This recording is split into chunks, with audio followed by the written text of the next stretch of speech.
क्या हुआ, एक बार हमारी राधा रानी सज धज के आई। देखो बहुत आपको मैंने वेदांत और फिलॉसफी सुना दी, अब थोड़ा आनंद अपनों करना चाहिए। अब हम तो हर चीज को खुद सुख ले में Maharaj. You should be intellectually strong but you should be very emotionally blissful, I would say. अरे हम सब पचा सकते हैं महाराज, ऐसा भाव हो, ऐसा नहीं फिर टू मच ही इंटेलेक्चुअल होते सूखा हो जाता है मामला।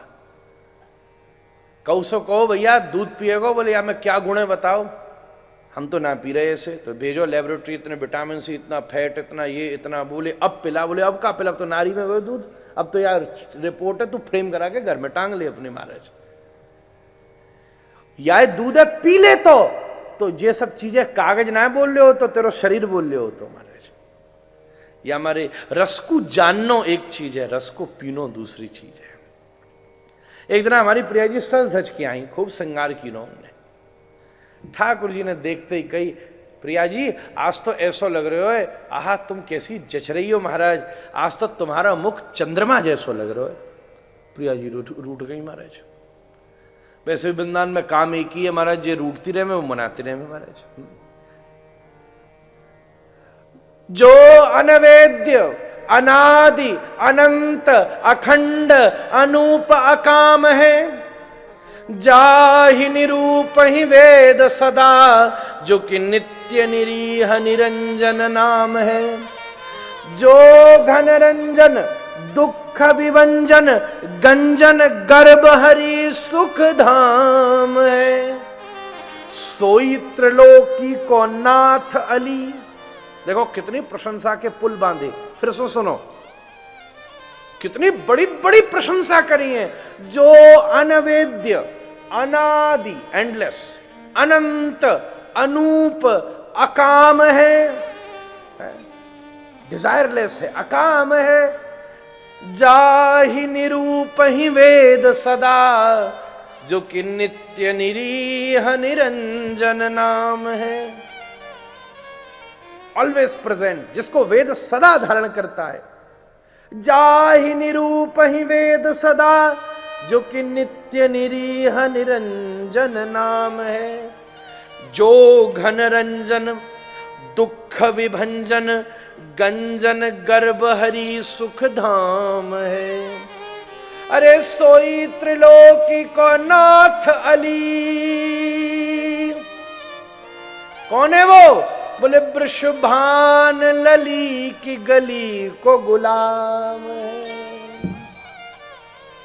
वो त्रिलोकी को नाथ हमारो वृषभान जी की गरी को गुलाम है, लली की गरी को महाराज कब आओगी? रूठ गई प्रिया जी। काय को रूठ रही हो? और तुमने कही कि हमारा मुख चंद्रमा जैसो लग रहा है, सो जी बताओ चंद्रमा में तो कलंक होवे, हमारे मोढ़ा पे कौन सो कलंक है? एकदम से ठाकुर जी, रूप गोस्वामी ठाकुर जी को एक नाम रखे, मान विमोचन पंडिता। ये मनावे में एक नंबर के आदमी है महाराज। कोई तो कलाकार आदमी हो, एक मिनट में मना ले महाराज। नाराज तो को किसी कर सके, कला तो मनावे की हमारा। कहू ने के घूर के देख लो अभी मोह बना लेगो। मनाना कला है महाराज, नाराज तो को किसी पशु कर सके, पेड़ कर सके, मनाना कला है महाराज। ठाकुर जी ने कही प्रिया जी मैंने साची तो कही है, तुम्हारा मुख चंद्रमा जैसो, वहां पे लगो काला कलंक, मैं काला कृष्ण ही तो हूं महाराज। सो प्रिया जी एकदम मुस्कुराई गई और अपनो चंदन कुंकुम मिश्रित माथा भाव में जब प्रिया जी ने श्याम सुंदर के वक्ष पर टिकायो, तो प्रिया जी को चंदन कुंकुम सब ठाकुर जी के वक्ष पे लग गयो। अब महाराज चंद्रमा कहाँ सू प्रकट भयो है? चंद्रमा मनसो जातश्चक्षो हो सूर्यो अजायत। वेद कह रहे हैं महाराज, श्रुतियां कह रही हैं चंद्रमा को प्रागट्य ठाकुर जी के मनसों भयो है। और जब चंद्रमा मनसों प्रगटो तो बापे प्रिया जी को चंदन कुंकुम आदि सब अलता ये सब लग गई। यामारे तदो डुराजक कुभक कर मुखम प्राच्या बिलिंपन नरुणे न संतमयी। सचर शनि नाम मुदगा छुचो मृजन प्रिय प्रियाया इब दीर्घ दर्शन।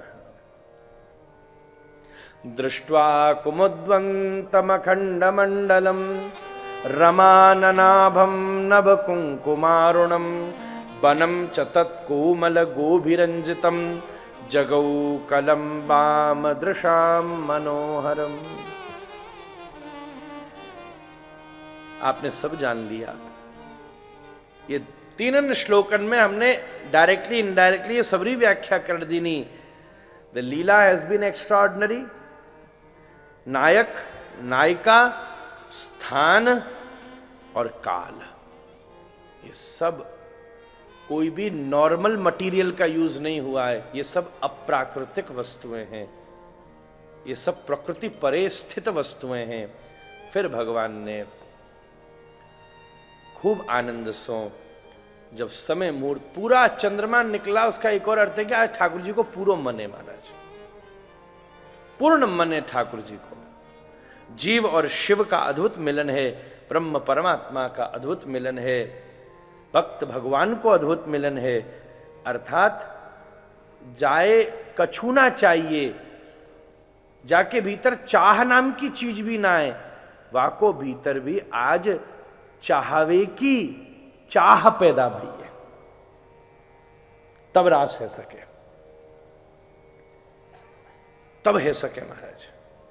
आप का हुए चाहो तो एक चीज है, पर जो कभी चाह ही ना सके महाराज, वो भी आपको चाहन लगे, वो वस्तु ऐसी है जो जाए कुछ चाहवे की इच्छा ही ना होवे महाराज। जैसो कभी पेड़ सो फल निकसे तो फल तो दूसरे के ताई निकसे, पर कभी पेड़ कहवे फल मोई भी तो रस दे दो, मैं भी तो तुम्हें खाना चाहूं। ये कैसी विचित्र बात है भैया।